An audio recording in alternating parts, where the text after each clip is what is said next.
Hello and welcome back to the Chattercade podcast, where I discuss and review media. Movies, TV shows, video games, the list does go on.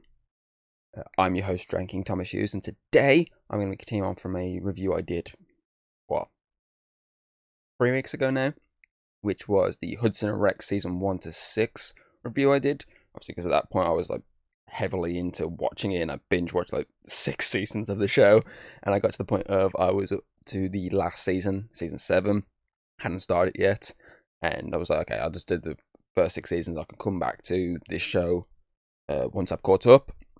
And I was obviously debating about either binge watching it all back to back when they fully released over in the UK, or just doing the weekly thing. And in the end, I kind of caved in, if I'm being honest with you, and I watched the first 4 episodes, I think it was, pretty much back to back, and then I watched the remaining episodes week by week when they were being released.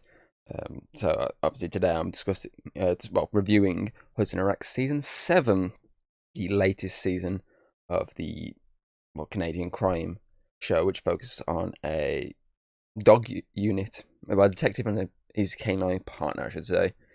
They're not really a dog unit because, technically speaking, they're just regular cops. It's not that type of situation. But yes, obviously it's the 7th season, which came out early this year. Obviously, it's only I literally only finished 2 weeks ago in the UK for the, obviously, 2 weeks ago, a week ago. I want to say 2.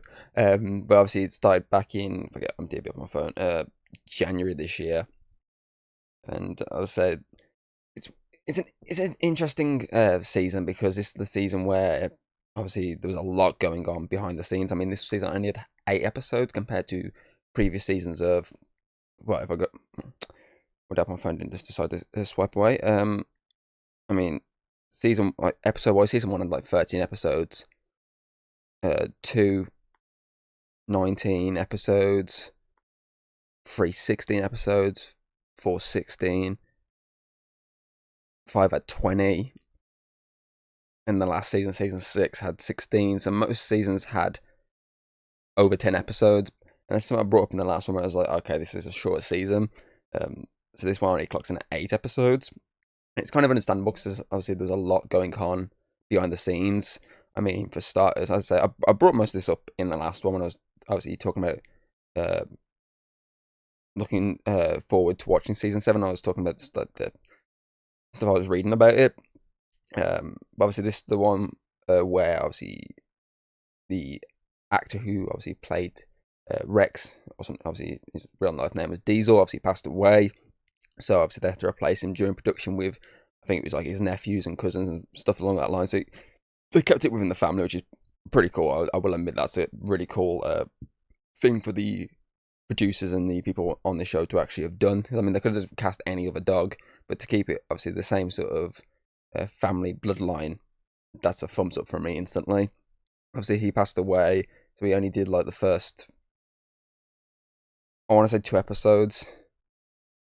He might have done shots here and there for other episodes, I'm not too sure, but I know episode 2, which, by the way, is the best episode they've ever done, was his last one. It was the Home Alone inspired episode where Rex gets left home alone and witnesses a murder and tries to figure out a way of catching the culprit. But obviously, since he's not a cop, he can't fully tell out. Obviously, since he's not human, so he can't actually tell anyone what the hell's going on. So he has to kind of keep hinting at stuff by just dragging people into obviously watching this guy doing weird stuff next door. So obviously that was his last one. But obviously on top of the whole situation with obviously Diesel, obviously you had the situation with the lead actor who plays obviously Charlie Hudson. He obviously was dealing with cancer at the time, so obviously this was his season where he's barely in it. I mean, he's in the first at least 3 episodes, I say off the top of my head. He's in the first one pretty much fully. Second one he kind of comes and goes, and the third one is only really at the start of it, or at least the end of it, because it's been a couple of weeks since I watched that episode. But obviously he kind of goes out of it, and then the rest of the season it's more just either voice cameos or just references to him. He's literally not in it because obviously he was dealing with all that stuff, which, okay, it had to be dealt with. And I think they pretty much, to be fair, how they handled it, I think they did really well. Because I know when I was coming up with theories of obviously without knowing what was actually going on. I came up with obviously some theories last time about what they could do in this situation. I think the one theory that I was kind of like really into was obviously that the brother could take over, because then technically still Hudson and Rex. But obviously then obviously when watching the show, instantly when it came to the point of him going out of it, I got the plot obviously reveal of his brothers in Mexico, and I was like, oh shit, that's kind of like ruined my theory. Which is why if you look at the description on the review for the first 6 seasons, I actually put in the description saying about I literally just watched the episode where that's revealed, and it kind of ruins my theory. But still, obviously, I think they did a pretty decent way of working around it. They kind of obviously wrote him out the show, but kept him involved in a plot line. And obviously, yes, another show overall has kind of written him out for a bit. So I know there's a lot of theories regarding it. Obviously, the people that obviously they don't actually say he's filming or whatnot, because it was spoiled. Obviously, the big reveal or shit like that. So I'm interested to see if they do bring him back at some point. But because I know obviously my mom's like a big fan of this show, and she said obviously if they don't bring him back, then they may as well just call it a day, because it's not the same. Then it's not Hudson and Rex, because as we was obviously when I was talking to her about the OG show, and obviously the name they called that show, Commissioner Rex, and she was like, yeah, that makes sense, because then they could change the actor, because the whole focal point is Rex, whereas it's them two as their names. Their names are on the front cover, so yeah, you can probably replace Rex with another obviously look-alike dog, but you can't really replace the main character unless you bring in, someone linked to that character. But as I say, we'll have to wait and see how season 8 goes in regards to that, and I will review that whenever it decides to come out, which I think is like next year. Let's have a look on IMDb. It does not say, but I'm guessing next year, because I know they're filming it now, or they filmed it at least. I can't remember. But still, I think how they handled it in this show at least worked well for me. They obviously pushed the side characters, the supporting characters, into more leading roles, especially like the actress who plays obviously Sarah. Obviously, she pretty much took over Charlie's role throughout this season, and that's one of the things I again pointed out last time. I kind of wanted, rather than a new person taking over entirely, was the case of you can bring in a new person as a supporting role, but these supporting characters you've already got, you may as well push them further into the lead, and they did really. Like I said, they gave Jesse, they gave what's his name, the character, Joe, their superior officer. They gave them a lot more screen time, dealing with the cases and whatnot, and then obviously Sarah fully took over Charlie's role with Rex. And it wasn't really till halfway through this season that they introduced the character of Mark, and even then he was in and out of it until like pretty much the end, where he's kind of taken over now. But at the same time, it's just like, how long is he actually going to take up? Is it a permanent thing, or is it a part-time thing? We have to wait and see how season 8 goes for that, because I'm kind of hoping season 8 is just another short one, because then it could be the idea of season 7 and season 8 you can kind of class as part 1, part 2. It's not just another 16 episode season. It's just, you technically could have got away with just obviously doing the full 16 episodes, but it's split into 2 parts. So they could have got away with doing that. But obviously, I say we'll have to wait and see with season 8 how they do that. But for season 7, I think they did a really good job allowing these other characters to have their moments. I mean, they've had their moments a lot throughout, but it's cool to see, especially Sarah, going from where she was in season 1 to pretty much the lead character in this season. That was excellent. I generally believed that Rex would partner up with her, because he's been around that long. It makes sense that the team up with her would be, pretty simple. But still, I say I enjoyed this season. As I say, it had a lot of stuff going on behind the scenes, and I think they did a really good job of handling all those behind the scenes issues. And it still felt like the same show. Obviously, yes, it's lacking obviously the lead actor, but I'm okay with that for the fact of what was going on, because you can't expect it to be the exact same with everything that was going on. So it makes sense that they'd have to make a quick change while it's being dealt with. So it's not like a Lethal Weapon situation where from the end of season 2 to start season 3, obviously they got a new actor in playing a new character, because obviously all the behind the scenes drama with that show. Obviously, then they completely alienated this character, killed him off entirely, and then pushed this new character as the lead, and that kind of killed the show. This obviously did it so it wasn't just like an instant, oh, here's a new guy, he's taking over. It's something that was gradually done, but at the same time, it's the case of the gradualiness is allowing these other characters to have their moments to where they can shine, where they can take over the lead.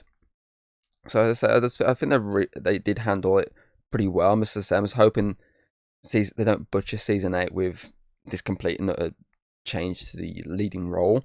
I'm hoping that some of the theories I've been reading from people and the speculation do kind of come true. But let's say, looking at the episode, I see something I did point out when I was going through IMDb last time. Obviously, the ratings for this season are pretty low. I mean, like, all seasons are pretty much like 7 and above in terms of like episode rating, but season 7, I mean, apart from the first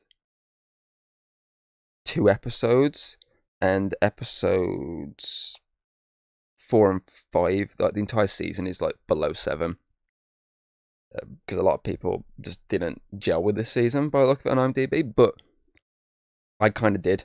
As I say, I like them allowing these other characters to have the lead while their actual lead is unable to continue. Well, partially continue, obviously, for now. So I enjoyed that. It didn't really take away from it, because you still had this side plot with, obviously, the lead character. Though he wasn't physically there's still the side plot of, has anyone heard from him? Is he, obviously, you kind of listen to him on the phone, obviously, explaining the different, obviously, what he's having to do while trying to track down his brother.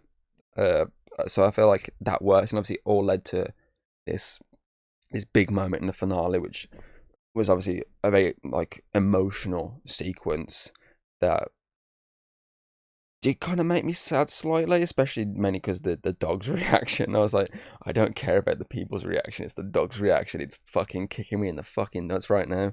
So it was kind of like one of those really sad moments. I still think every episode like lived up to the same quality as the previous seasons. So it's not as if like they've completely drastically changed the writing or whatnot. All they've done is just have to shift focus for now onto the rest of the cast while the lead isn't present. So I honestly did not hate this show. It was just, it's one of the ones that's probably maybe overly hated. And as I say, I'm interested to see where they go with season 8. Because as I say, it's one thing I didn't point out in the last, obviously, the big review was that obviously I absolutely love like these sort of crime dramas. I mean, I fucking got addicted to stuff like Hawaii Five-0, NCIS, Magnum PI, stuff like that. I absolutely, over the years, I've got addicted to those, and the type of shows that if there's so many episodes already there, I'll pick it up and I won't put it down. I'll just keep watching over and over again until I've literally binge watched it. I mean, it was the last one I did. NCS New Orleans, obviously the third spin-off, well, second spin-off technically to the NCS series. I mean, I think I've still got the last season to watch of that, but I went for a phase of like 4 straight seasons binge watch that show.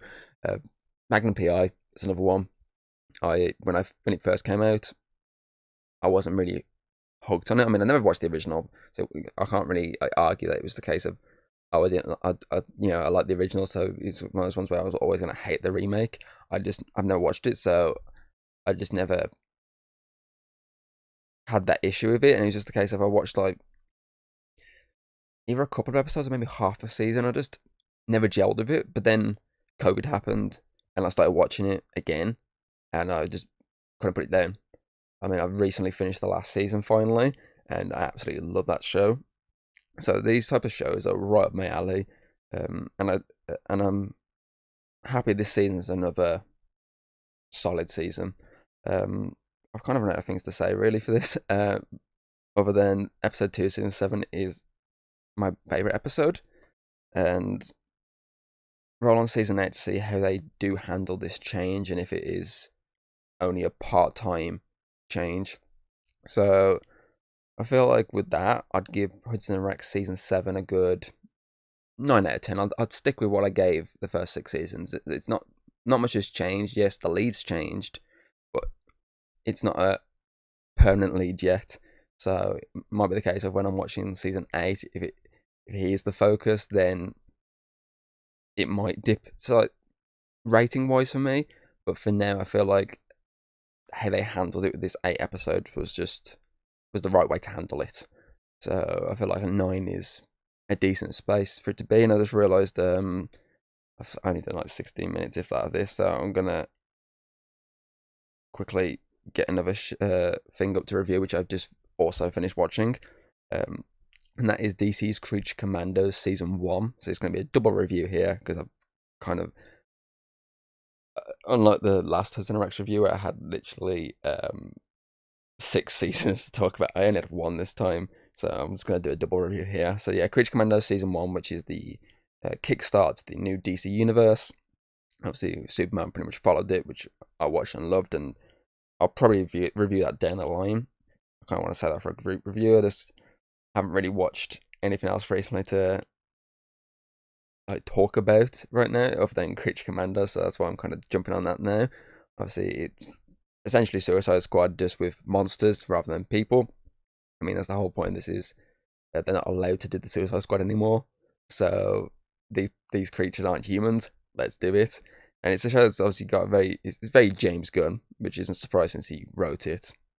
It's fun, it's action packed, it's gory as fuck at times, and it's just entertaining.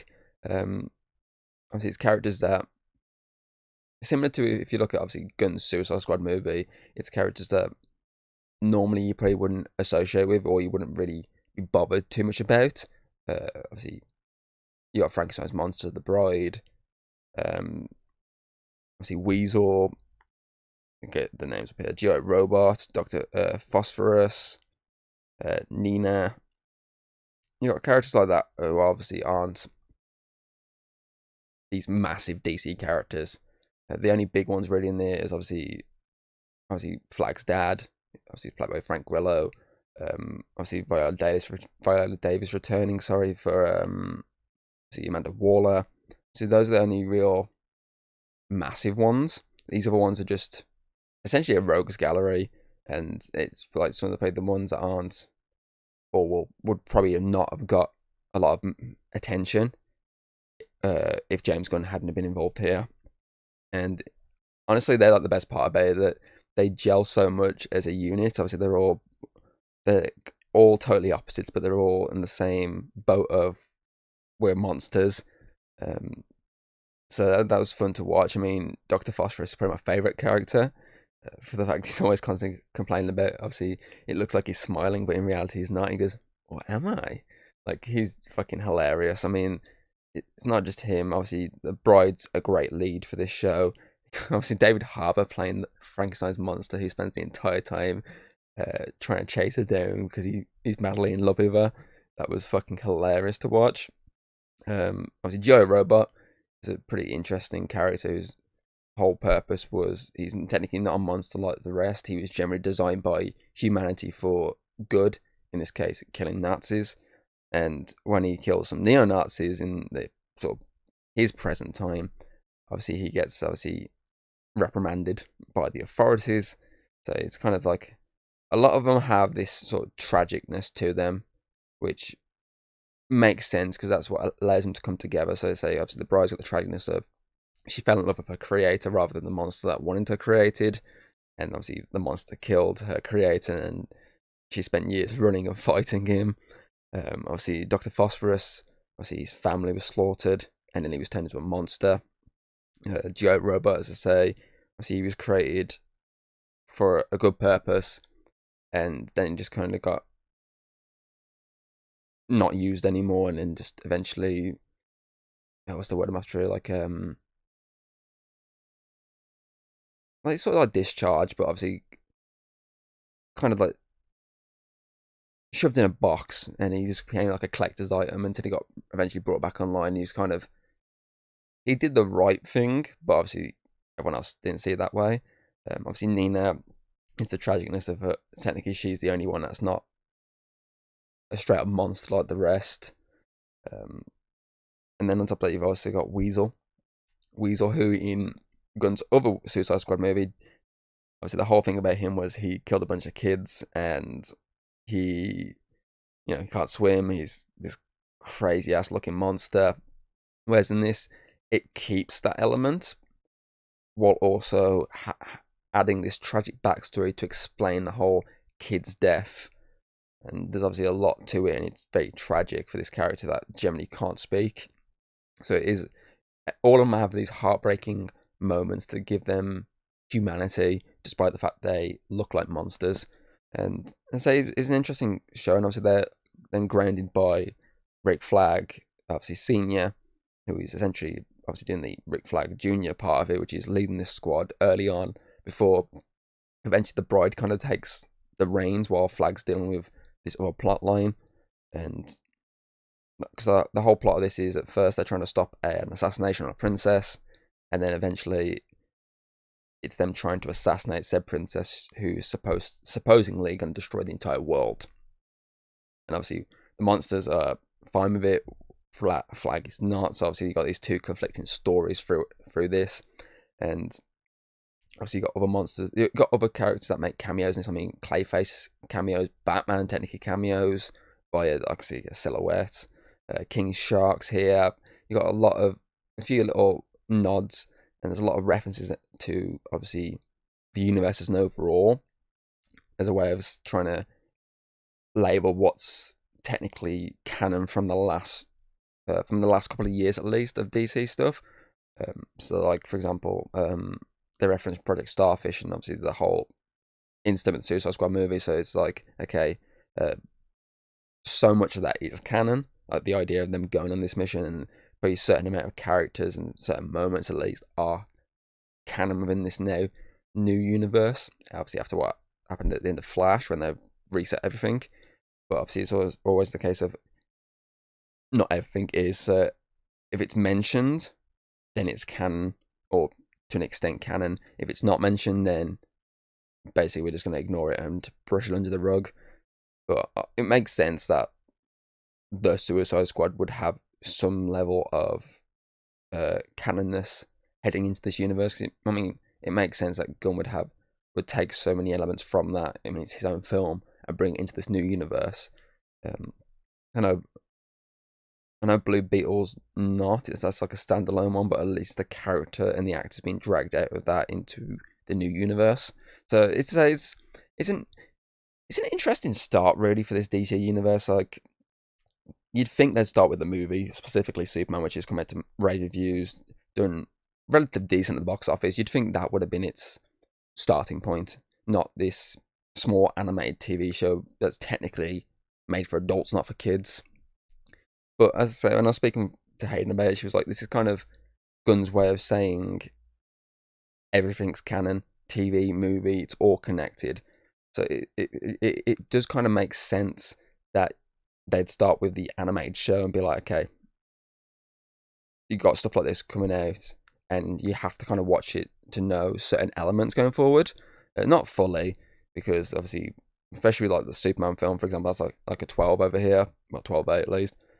Whereas the Creature Commandos is a 15, because, the slight nudity, the sexual sequences, and the very large amount of gore. So it makes sense. Kids can't watch that, but kids can watch Superman.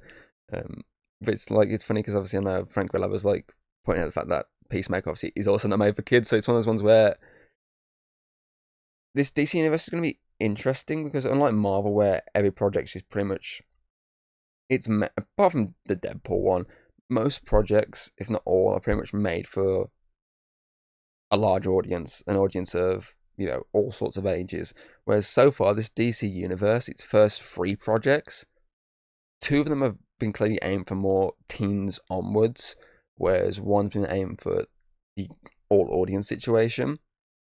And it's kind of an interesting one if that's going to be the case going forward. If there's going to be a mixture of ones where it's clearly aimed for adults and aimed for families. So I'm interested to see where they go, because there's a lot of projects they've announced, at least are in development. I mean, the Swamp Thing one I kind of want to check out, especially since James Mangold's involved in that. That sounds fucking amazing. Absolutely love the TV show. It's a shame they fucking cancelled it.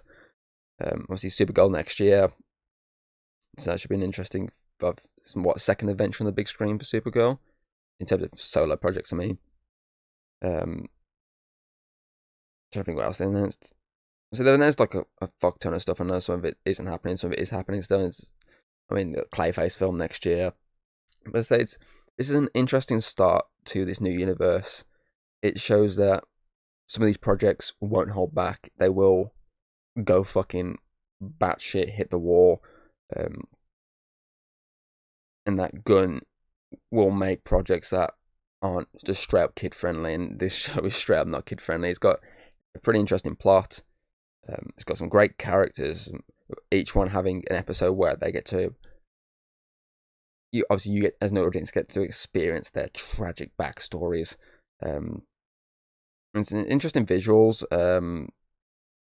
So it's just an interesting, like, opening for this universe. And I think, if I look at IMDb a sec, according to this, a second series has been confirmed, because this season was only 7 episodes long. It was a shorter season. It's shorter than that Hudson and Rex show I watched. Oh, I just reviewed, sorry, not watched. But obviously it's took a while to get over in the UK. It literally came out this month. I think a couple of days before Superman actually came out on cinema. That's how long it's took to get it over here. Because we're looking on here, it started airing in December, and and the last episode aired at the beginning of January. So it's literally took months. It's literally the same thing that happened with Peacemaker. It took so long before we finally got it, and I'm hoping they stop that. That's the one thing I will give credit with Marvel over DC, with especially their TV shows and that. It all gets released simultaneously. Obviously, the Disney Plus stuff, it all comes out obviously straight away. I mean, the old ones never, especially like the TV ones, like some did, some didn't. But the ones that are streaming ones, obviously you come out straight away. Whereas at the moment we don't have HBO Max, since it's gone back to that now. That's next year, year after we're supposed to be getting it now. Obviously we don't have that, so we can't have it straight away. So the licensing for these shows have to go through other companies, and I know Peacemaker went through Sky Atlantic, I think it was. Whereas this has gone from like normal, like what would be equivalent like Sky One sort of situation. This one's gone through that, I think. But it's still kind of annoying that these are two big shows, and it's took so long before we've even got them to experience them. I mean, I've had like most of the screenshots, especially like the Batman screenshot. Obviously, it's shot of him on the roof, which is like a little silhouette. I had that spoiled for me as soon as it came out, and I was like, well, that's going to take it away from me, because I remember sitting there watching this with Hayden and being like, oh, this is the Batman sequence I've seen, or obviously slashed in the picture of. There it is.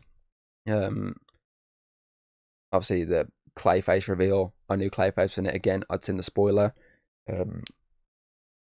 So a lot of the stuff I'd had spoiled for me because of the stupid licensing deal with this show and the DC shows at the moment.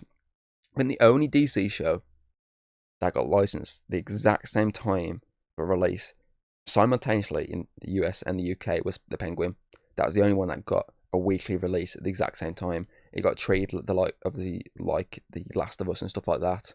It's a shame that Peacemaker and Creature Commandos suffered by not getting released at the exact same time. I'm hoping season 2 of Peacemaker doesn't go through that same issue, because technically they should still be under license because of season 1. So I'm hoping, fingers crossed, when that drops, is it August? I think it's supposed to be coming out. When that drops, then I'm hoping that it starts, kind of coming out on a consistent basis, and not having to wait months on end before we finally get a glimpse at this show. Especially considering now this is the proper universe. The first season wasn't. This is now, so I'm hoping that it's less of a delay going forward, since they've aired the first seasons. But still, other than that, I mean, Creature Commandos it's an entertaining start. I feel like they could have toned down the nudity in this animated show a little bit, if I'm being honest. Yeah, some of it was a bit much, but the gore was just absolutely perfect. I say great characters, interesting story, funny, tragic, decent animation, pretty solid 7-episode season. Roll on season 2 and roll on the introduction of these characters into the live action side of it, because I know the animated ones will get appearances eventually in live action stuff, so I'm interested in where they insert them going forward. So I feel like Creature Commandos is a pretty perfect start to James Gunn's DC universe that was then topped by his live action movie introduction to this universe. So I'm going to give Creature Commandos season 1 a good solid 9 out of 10. So yeah, obviously if you've seen either Hudson Rex season 7 or Creature Commandos season 1, put your thoughts in the comments below. What you're looking forward to in season 8 of Hudson and Rex, and what are you looking forward for them, obviously what you're looking forward to them doing with this Creature Commandos unit going forward within this new universe, because there's a lot they probably could do, especially if they're not touching Suicide Squad. This is an interesting way of them going, okay, we're not doing Suicide Squad again for a third time, but here's a spin on the same sort of concept, just about the head exploding situation and more tasers in the neck. So where are you looking forward to seeing them pop up again? Other than that, obviously I am looking at, within the next couple of weeks, might not be next week, might be the week after, I'm not too sure yet, at starting a new series, obviously in the podcast, because I wanted to tackle another big show, and I'm going to get the logo up for this series. Obviously I want to tackle another big franchise, because I haven't done one since Jurassic Park, really. Was it Jurassic Park, or if you technically count the Disney ones, but then again, in terms of completing it, Jurassic Park probably the big one. That was the last one I did, because Zombies and Descendants, I'm not really going to count towards that. And the Halloween ones, I only did the recent ones, not the entire franchise. So in terms of like big ones, that was probably the last one. But if you're talking like big tackling like a massive franchise, it probably was the DC or Transformers franchises on the old podcast when we was winding down on that one. So I was like, I kind of want to tackle another series, and lately I've been most of my reviews have been pretty high in regards to ratings, and I was like, okay, I want to do something where I can just badmouth stuff or give like mediocre scorings. So I came up with an idea, and I was like, okay, it gives me an excuse to rewatch these movies, because I used to watch these as a kid a lot, and that is, if I get my phone up, a show called the Man-Eater series, which is a series of movies that aired on the Sci-Fi Channel, like early 2007 onwards. They stopped eventually, brought it back for like 3 movies, which I'm debating if to cover those. I might just cover from Blood Monkey, I think the first one is, to Roadkill. I might just cover up to there. I'll debate with the other ones. I was like, okay, that's an interesting one to tackle, because I love killer animals. Killer animal movies. I love a good sci-fi movie if it's done decent enough, especially these low budget ones. If it's done decent enough that it's entertaining, I love them. If they're done bad, then I absolutely hate them. And I remember this series being like one of those ones where it's like up and down for me. So I'm gonna give this a crack. So that's something I'm gonna be covering every 2 weeks. Every fortnight that will be coming out a new episode based on one of them. I just didn't want to burn myself out fully by being like shit every fucking week. So I was like, okay, I can at least space it out, and the weeks in between, either I'll skip an episode and won't touch one, won't release one, sorry, or I'll do something else, because there's obviously plenty of movies coming out over the next few months that I could easily cover in the weeks between. Movies from obviously range from the cinema to streaming. Obviously, I've got Assassin's Creed Unity that I can be covering on the podcast very soon, in the next month at least. Depends how long it takes me to get for the DLC. So that's something I can be covering pretty soon. And obviously, there's just a lot of other things I can cover just to add a bit more positiveness for a month of, well, months technically, because it's going to take me fucking forever. There's like 20 plus movies in this franchise. So obviously, some positives in between to at least hurt me up when there's like a really shit, when I'm going through like a phase of like back to back ones that I just don't really enjoy. So obviously, that's something I'm going to be tackling. So within the next couple of weeks, I don't know if it'll be next week or the week after. I'm not too sure yet, so I don't give an actual date fully. But within the next month at least, I'm going to be tackling this series. It's my next big franchise. So obviously, you can check out the podcast, Audible, Spotify, etc., etc. Obviously, you can check out the video on YouTube. You can see my ugly mug. Obviously, you can also check out my other content, my gaming content. As I said, Assassin's Creed content's on there. Other reviews I've done that aren't technically on the podcast. Everything is at your disposal on YouTube. So just search Dranking Entertainment and you are there. Or if you're on YouTube right now, just click my channel icons below. Simple as. So other than that, I do hope you've enjoyed this back-to-back double review, which wasn't originally intended to be a double review, which is why I didn't bring it up at the start. I just ran out of stuff to say on the first subject and thought, shit, I can at least get another half done on a second subject. So, so I hope you've enjoyed both these reviews, and I'll see you next time. Goodbye. If you like what you've seen, don't be afraid to throw us a little like and subscribe. That's always very appreciated over here. And, well, I'll see you on the next video.